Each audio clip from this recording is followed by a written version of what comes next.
फूलों का क्या कहलाता है एंथोलॉजी। अब फूल का उत्पादन क्या कहलाता है फ्लोरिकल्चर। फूलों का उत्पादन क्या कहलाता है फ्लोरिकल्चर। फूल का कितना भाग होता है 4 भाग। कौन कौन तो बाह्य दलपुंज, दलपुंज, पुंज और जाल। आप समझिए बाह्य दलपुंज किसे कहते हैं तो जो बोलिए बोलिए जो हरा रहता है।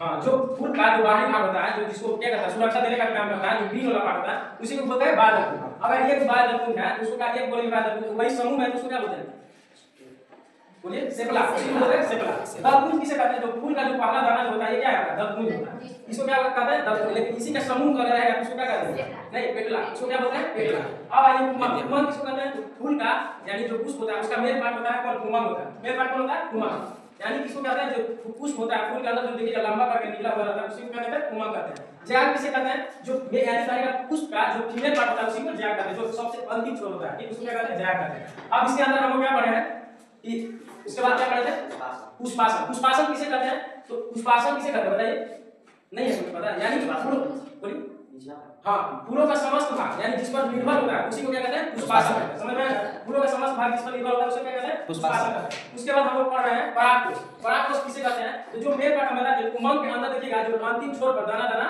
बाद में मैंने शुरू में कल ही रहता है बाद में क्या होता है खिल करके दाना निकलता है उसी को कहते हैं परागकोश यानी एंथर इसको कहा जाता है। यह जा करके यानी पुष्पास आदि परागकोश जा करके वर्तिकाक से निषेचन करता है जा करके फूलों का निषेचन हो जाता है। समझ आया ना एंथर हो गया। उसके बाद आपको पता है परागकोश के बाद है क्या परागन।